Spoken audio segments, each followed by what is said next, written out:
We gotta do this? Let's engage.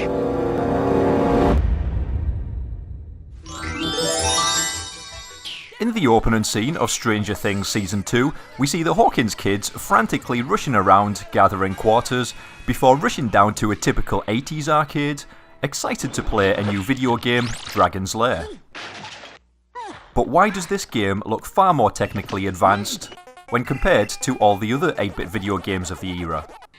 For those unfamiliar with the game, Dragon's Lair is an actual video game, and not just something mocked up for the show. It was originally released by Cinematronics in 1983. In the game, the protagonist, Dirk the Daring, is a knight attempting to rescue Princess Daphne from the evil dragon Singe, who has locked the princess in the foul wizard Mordrak's castle. Back then, Dragon's Lair was a huge deal. The video games industry had peaked and begun to slump. People were starting to get bored of the usual blocky, pixelated video games, resulting in games giants such as Atari losing hundreds of millions of dollars. Due to hardware limitations in those days, most other video games of the era represented characters as a sprite, which consists of a series of pixels displayed in succession. Losing this technique greatly reduces the level of detail that games artists are able to add to the game. But then came along Dragon's Lair. Dragon's Lair, a fantasy adventure where you become a valiant knight on a quest to rescue the fair princess from the clutches of an evil dragon. In all its lush animated glory, with actual audio and sound effects, rather than simple electronically generated blips and bleeps. Enchanted it with treacherous monsters and obstacles.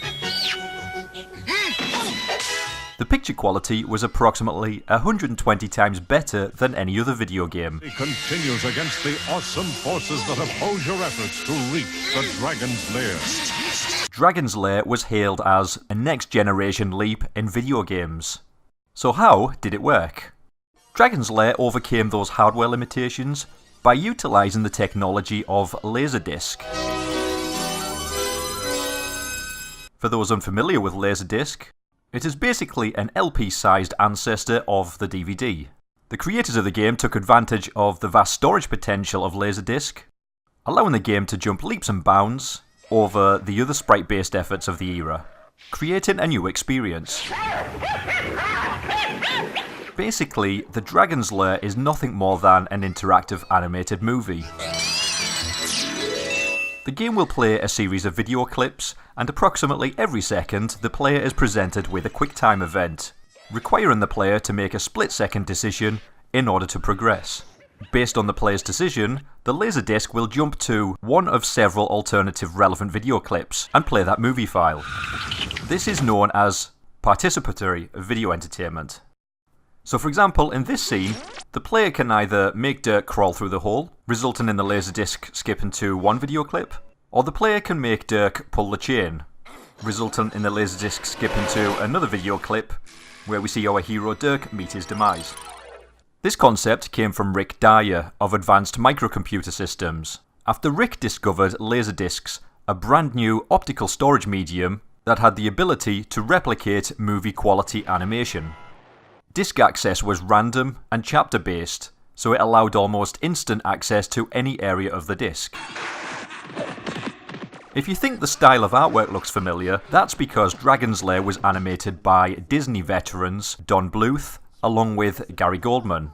Bluth founded his own company, Don Bluth Productions, in 1979, and the pair had worked on iconic feature-length animations such as The Land Before Time, His mother gave it to him. An American Tale, The Secret of Nim, All Dogs Go to Heaven, Oh, Charlie! Anastasia, and Thumbelina. Yes. And here, the fairy prince and princess are having a wedding. The animation in Dragon's Lair is top-notch. Don and his team had to create some 50,000 drawings to recreate the characters' animations. Each 1 second of animation requires 24 drawings, takes 4 days to create, and back then would cost approximately $4,000, and that's without the colouring. The drawings were then painted onto cells and scanned onto hand-painted backgrounds, with an overall cost of $100,000 to produce 1 minute of final animation. Without a doubt, Dragon's Lair looked amazing and took our kids by storm.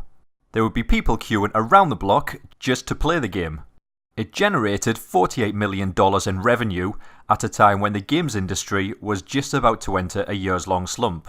But it wasn't without its problems. To start with, the game was expensive at 50 cents to play. The game was brutal, as in very, very difficult to beat.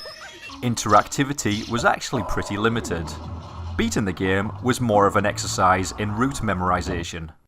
As the original Dragon's Lair game in arcades was laserdisc based, this required constant scrubbing, searching the disc for the correct scene to play, and as a result, the laserdisc players broke down frequently. Nevertheless, Dragon's Lair was a phenomenon. So what happened next? After a year, the excitement had gone and interest in the game was starting to fade. Dragon's Lair didn't really have any replay value. Players either got fed up of spending money on such an unforgiving game, or they memorised the moves, beat the game, and that was it. There was nothing to entice the players back to the arcade. Plus, arcade owners were becoming fed up of the fragile laserdisc players breaking down with overuse. So is that it for Dragon's Lair? Well, not at all. The game has been re-released over and over again on various platforms, including more recently on Steam, iOS, and Android. Sure, compared to today's games, Dragon's Lair is barely interactive and can actually feel quite dated and a little awkward to control. But the quality of the artwork in these HD re-releases still looks amazing. 34 years on from the release of the original game, veteran Disney animators and creators of Dragon's Lair, Don Bluth and Gary Goldman, are currently making a Dragon's Lair feature-length animated movie and trying to bring it to the big screen via crowdfunding. The movie's going to be great, so look for it. And you're part of it. If you can help us make the 4 minutes by donating, then you're part of helping this to happen, this little miracle. And we're dependent on you.